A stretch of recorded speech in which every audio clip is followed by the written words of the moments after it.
Indian സൈന്യത്തിന്റെ ധീരതയുടെയും ആത്മസമർപ്പണത്തിന്റെയും പ്രതീകമായ operation Sindoor വിജയകരമായി ഒരു വർഷം പൂർത്തിയാക്കുന്നു.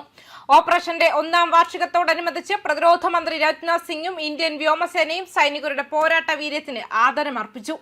ഭീകരവാദത്തിനെതിരായ ഇന്ത്യയുടെ വിട്ടുവീഴ്ചയില്ലാത്ത നിലപാടാണ് ഈ ദൗത്യത്തിലൂടെ ലോകത്തിന് മുന്നിൽ തെളിയിക്കപ്പെട്ടതെന്ന് സൈന്യം വീണ്ടും വ്യക്തമാക്കി.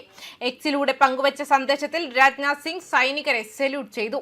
ഓപ്പറേഷൻ സിന്ദൂറിന്റെ വാർഷികത്തിൽ രാജ്യത്തെ സംരക്ഷിക്കാൻ അശ്രാന്തമായി പരിശ്രമിക്കുന്ന നമ്മുടെ സായുധ സേനയുടെ ധീരതയെയും ത്യാഗത്തെയും ഞങ്ങൾ അഭിവാദ്യം ചെയ്യുന്നു. ഈ ദൗത്യത്തിൽ സൈന്യം കാഴ്ചവെച്ച കൃത്യതയും വിവിധ സേനകൾ തമ്മിലുള്ള ഏകോപനവും ആധുനിക സൈനിക നീക്കങ്ങൾക്ക് ഒരു മാതൃകയാണെന്നും അദ്ദേഹം പറഞ്ഞു.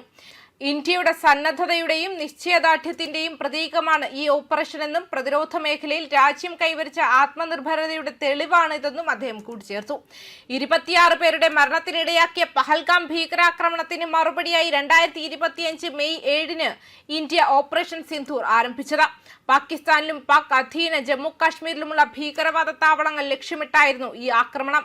ലഷ്കർ-ഇ-തൊയ്ബ, ജെയ്ഷെ മുഹമ്മദ്, ഹിസ്ബുൾ മുജാഹിദീൻ തുടങ്ങിയ സംഘടനകളുടെ 9 പ്രധാന ലോഞ്ച് പാഡുകൾ ഇന്ത്യ തകർത്തു. ഈ നടപടിയിൽ 100-ലധികം ഭീകരരെ സൈന്യം വധിച്ചു. ഇതിനെ തുടർന്ന് പാകിസ്ഥാൻ ഡ്രോൺ ആക്രമണങ്ങളും ഷെല്ലാക്രമണവും നടത്തിയതോടെ ഇരു രാജ്യങ്ങളും തമ്മിൽ 4 ദിവസം നീണ്ട ഏറ്റുമുട്ടലുണ്ടായി. ലാഹോറിലെയും ഗുജ്റൻവാലയിലെയും പാക് റഡാർ സംവിധാനങ്ങൾ തകർത്തുകൊണ്ട് ഇന്ത്യ ശക്തമായി തിരിച്ചടിച്ചു.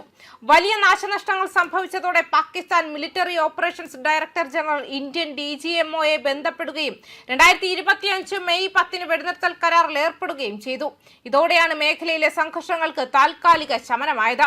അതേസമയം യൂറോപ്യൻ സ്പേസ് ഏജൻസിയുടെ സെന്ററിൽ 2 US ആസ്ഥാനമായ വാൻഡർ എന്നീ ഉപഗ്രഹങ്ങളിൽ നിന്നുള്ള 8 പാക് വ്യോമതാവളങ്ങളുടെ ഹൈ റെസല്യൂഷൻ ചിത്രങ്ങൾ പരിശോധിച്ചപ്പോൾ തകർന്ന കെട്ടിടങ്ങൾ പുനർനിർമ്മിക്കാൻ പാകിസ്ഥാൻ ശരാശരി 6 മുതൽ 7 മാസം വരെ എടുത്തതായി കാണുന്നു. ചില താവളങ്ങളിൽ റൺവേകളിലെ കുഴികൾ അടയ്ക്കാൻ പോലും മാസങ്ങൾ എടുത്തു. മുരിദ്, സുക്കൂർ എന്നീ താവളങ്ങളിൽ നാശനഷ്ടങ്ങൾ അത്രമേൽ കഠിനമായതിനാൽ തകർന്ന കെട്ടിടങ്ങൾ പൂർണ്ണമായും പൊളിച്ചു നീക്കിയ ശേഷമാണ് പുനർനിർമ്മാണം തുടങ്ങിയത്. പാകിസ്ഥാനിലെ പ്രധാന താവളങ്ങളിലെ നിലവിലെ സ്ഥിതിയും അതിഭീകരമായി തുടരുകയാണ്. PAF ബേസ് ഭോലാരി ഇന്ത്യയുടെ ആക്രമണത്തിൽ ഏറ്റവും കൂടുതൽ നാശനഷ്ടമുണ്ടായ താവളങ്ങളിൽ ഒന്നാണ്. സ്ക്വാഡ്രൺ ലീഡർ ഉസ്മാൻ യൂസഫ് ഉൾപ്പെടെ 50ഓളം പേർ ഇവിടെ കൊല്ലപ്പെട്ടിരുന്നു. ഒരു വർഷം പിന്നിട്ടിട്ടും ഇവിടുത്തെ ഹാങ്ങർ കോംപ്ലക്സിന്റെ അറ്റകുറ്റപ്പണികൾ പൂർത്തിയായിട്ടില്ല. ചൈന-പാകിസ്ഥാൻ സാമ്പത്തിക ഇടനാഴിയുടെ സുരക്ഷയിൽ നിർണായകമായ ഈ താവളം ഇപ്പോഴും പുനരുദ്ധാരണ ഘട്ടത്തിലാണ്.